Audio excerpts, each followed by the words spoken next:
Monday Night Raw starts off with Jey Uso. He cuts a promo. He ends up mentioning the things he could have done differently to get the World Heavyweight Championship at Clash. Ends up mentioning the mistakes that he possibly made. Ends up mentioning trying to help out Roman when the Bronze attacked him, which led to his rep injury during the match. Then he ends up basically saying that he doesn't play by his family and that he needs to get his revenge. Then you end up getting LA Knight because he calls out, the Vision, but they don't come out. It was LA Knight who came out. And he ends up mentioning the match, and he ends up mentioning all the times that they could have taken out Seth Rollins, and that all of this was preventable. One of them could have been the new World Heavyweight Champion, but he prevented all of them from, finishing the job on Seth Rollins' hands and mentioning all the different times that they could have took Seth Rollins out. And then things got a little heated and they got in each other's face, but then you end up getting Bronson Reed and Braun Breaker. They basically ends up coming out. Braun Breaker ends up mentioning how they took out Roman Reigns, how he wasn't part of the plan, so they took him out. And he ends up saying that Paul Heyman is also got taken out, that he's in the hospital due to Roman, and that now that Paul Heyman isn't there, that they're off the leash, they can't be controlled, and that they could do whatever they want. So they request a tag match in the main event, which ends up being the main event of the show. I like the opening segment. Now, a lot of people was complaining about this segment due to Braun Breaker and Bronson Reed. I thought they did fine. I don't know what people are complaining about. This was a overall solid promo. It was decent. It led straight to the point. I thought they did well. I like what they did here. Nothing too major. This is typically what they've been doing, where they open the show, leads to a match, main event. It's been what they typically do. But I like when it's just Bronson and Braun Breaker. I like them two as a pairing. I don't know what it is. I like it when when it's either them two with Paul Heyman or just them two. Then it's just Seth by himself. I kind of like that. I don't know what it is about all three of them or all four of them being together that don't work for me. But when it's just either two of them or just three of them, it works. But when it's like all four of them together, something is just off about the chemistry. But these two, when it's just them two by themselves, or when it's just them two and Paul Heyman or whatever, it works really well in my opinion. This was a fine way to open the show. We end up getting a quick Judgment Day versus the Kabuki Warriors women's tag match. The Kabuki Warriors end up picking up the victory. This was just a setup. Asuka ends up mentioning, talking to EO before the match, ends up that she was going to solve her Judgment Day problem, so they end up doing that, picking up the victory. The only thing I have a problem with this match is that why did Roxanne have to tap out? Like, I'm a little biased here, but seriously though, did we really need her to tap out of all things? You could have just had a pinfall and you got the same solution. I didn't think it was really necessary for Asuka to make her tap out. Like, did we really need Roxanne to tap out? I'm not saying Roxanne is like the most credible person, that this hurts her credibility, but we didn't need her to tap out here. I felt like that was a bit much, a bit unnecessary. You could have just had her win by pinfall. We could have just moved on. After this, though, we ended up getting a bunch of segments with Asuka. It was like 3 segments with her, Io, and Kyrie. We ended up getting one segment where Nikki Bella was talking to Io. Asuka didn't like that. Ends up saying that she's not a friend and that the Kabuki Wars are her family and that we're all gonna get gold. And she was mentioning helping Io to stop Stephanie Vaquer, to eventually beat Stephanie Vaquer, because Stephanie Vaquer and Io are gonna be the match at WrestlePalooza for the World Heavyweight Championship. But Io was like, I don't need your help with that. Oscar got a little frustrated, ends up mentioning how she didn't win that SummerSlam. Then there was a moment with Rhea Ripley. She interrupted Rhea Ripley's interview, and she ends up saying that she's not Io's friend. Rhea responds back, ends up saying that she was trying to play nice for Io's sake, but don't push her.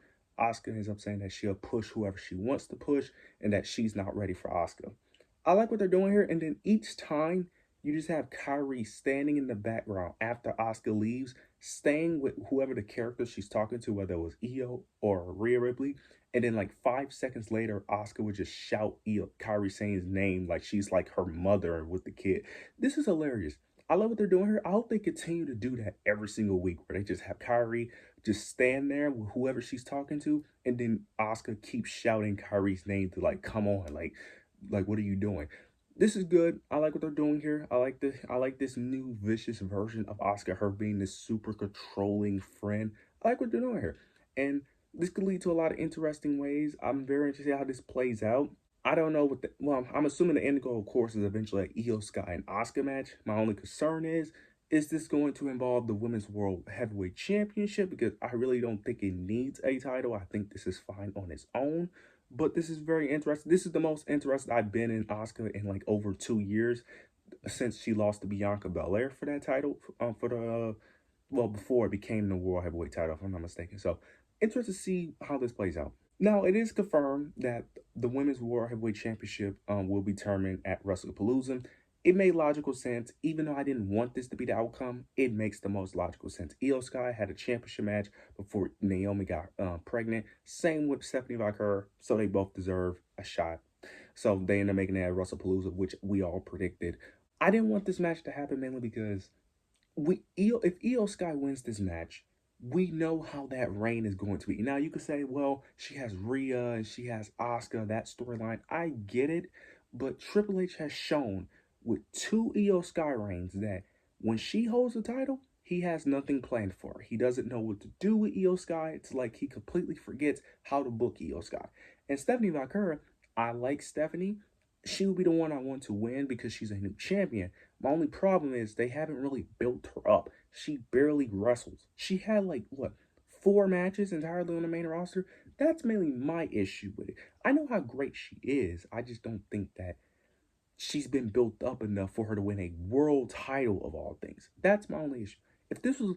If she would have had more matches, I wouldn't have like if she was to wrestle as much as Lyra has before she won the IC title, I wouldn't have a problem with it. But she's barely has wrestled and barely been featured. That's more so my issue.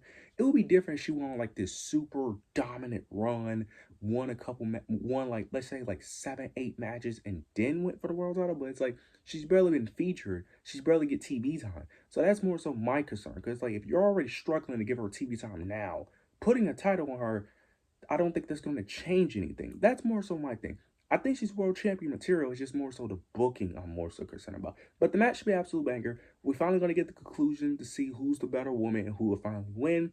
My fear is going to be Io, but let's just hope it's Stephanie Vaquer. But either way, we're going to get a new champion, of course. Well, but me personally, I want more of a new champion that we haven't seen before. But we'll see how this plays out. We end up getting Dominic Mysterio, AJ Styles, Intercontinental Championship match. This match was, I don't know what it is about this match. This match did not do it for me. It was a fine match. It was an all right match. El Grande Americano interferes in the match. JD and Finn couldn't interfere because they was banned for ringside. El Grande interferes, hits it with the little metal plate. Dom picks up the victory. I was disappointed by that finish because I was kind of hoping that I knew Dom was going to win. I didn't think AJ was going to win. A lot of people was like, AJ's going to win because it's in pairs. I'm like, bro, they're not going to have AJ win. Dom picks up the victory, which I'm fine with. It was just the finish. I didn't like that El Grande interfered. I kind of wish they would have done a different finish. I feel like you could have done some ref shenanigans, something new. Because every match with Dom always has to do with someone interfering in his matches. Like, there's other ways for a heel to cheat and win without someone else interfering. You could easily have ref bumps. You could easily have them bring out the title, have the ref throw out the title. Like, there's other ways to have heels cheat than just have the typical run in, interfere, distract the ref, or attack while the ref. Like, there's other ways to do this. Like, there's other ways to win. There's other ways to win as a heel. Be more creative, Triple H. That was my only concern. But Dominic Mysterio retains. Don't know what's next from here because AJ's going to go for it the third time. He's going to lose a third time. Like, I don't see that. So we'll see what's next for this Intercontinental Championship. Now we end up getting CM Punk. He was cutting a promo. He basically ends up calling out Seth Rollins. But it was Becky Lynch who came out instead, which was really great because she ends up playing Seth Rollins' theme music. She started coming out and dancing like Seth Rollins. She ends up even hitting his pose where he stretched his arms out, which I thought was hilarious. But then she comes out and she basically ends up mentioning the beef between her husband and then CM Punk. She ends up saying that the lies that CM Punk is spreading, ends up saying that he has sacrificed so much for the company. He's such a great guy, a great husband, and that it basically ends up saying that he's the better man and that he's a man that you would never be. Then Punk ends up responding back. He ends up mentioning because also Becky Lynch ends up mentioning how the crowd constantly chanted his name for 10 years, even chanted his name during her matches. And then Punk ends up responding back, ends up mentioning all the chants that he constantly get, and mentioning each and that how it's basically not his fault that fans love him. And then he ends up mentioning how Seth Rollins is a coward and that he hides behind his faction, he hides behind his title, and he now is hiding behind his wife. Then you end up getting Seth Rollins. He finally comes out. He kind of trolls CM Punk. Basically ends up saying like, "Look, if you want me, come say it to my face. I'm right here." Then you end up getting Punk trying to confront Seth Rollins, but Becky Lynch keeps blocking him off. Seth Rollins ends up leaving. Then you end up getting Becky Lynch, if I'm not mistaken. I think this leads to Becky Lynch ends up slapping CM Punk, if I'm not mistaken. Yeah, Becky Lynch ends up start slapping him, constantly hitting him, constantly going over and over, just hitting him. Then she ends up calling him pathetic, a loser. Then you end up getting CM Punk.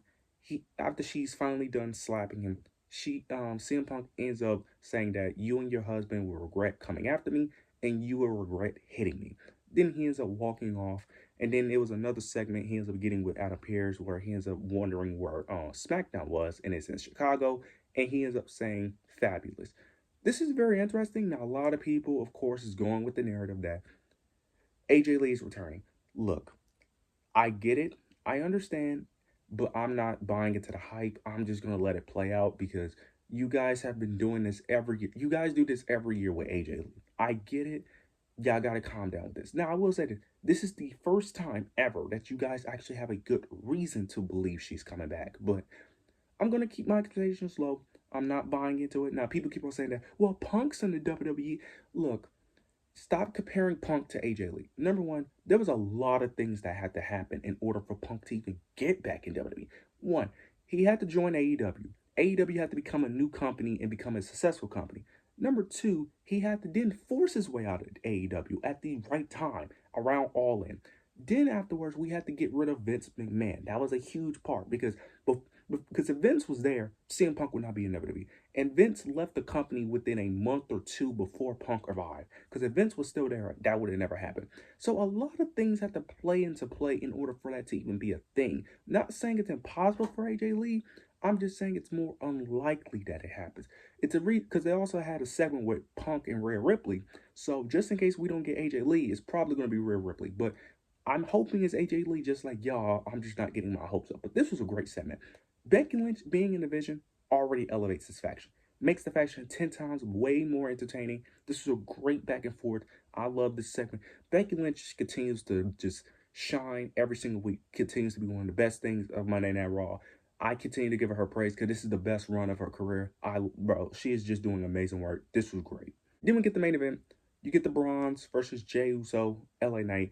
The Bronze picked up the victory, and it was a clean victory, which was very surprising. That's something I liked. Don't know why we don't do more of those Triple H, but it was a clean victory by the Bronze.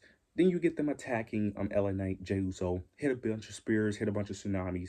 Then you get Jimmy Uso. He comes out to prevent them to continue to beat down, and that's it. So it looks like we're getting Jimmy Uso on Raw, which I do like, because I'm like, he ran his course on SmackDown. It's very obvious that he's not winning a mid-card title, so go ahead, put him on Raw, put him with Jay, and potentially have them team up again, which I do think is a good choice for both wrestlers, because I don't think Jay is going to be in the main event scene. Well, not main event scene, in the main title scene for long. I think it kind of ran its course, even though I think he could still be a single star, but I don't think he's going to win any championship gold for a while, and I think he's just going to be in a repetitive loop of just constantly being in the main event scene, but constantly losing. Kind of like what LA Knight is with that mid-card title when he was on SmackDown, where he was just kind of just floating. I feel like that's what Jey Uso's kind of is right now. So I feel like putting them back in their tag team can do wonders for both wrestlers, especially for Jimmy Uso, since he's clearly not going to win a single title. So I like this. Overall, I thought it was an overall decent episode of Monday Night Raw. But you guys let me know your overall thoughts and opinions below. Make sure to like, comment, subscribe. But yeah, that's it.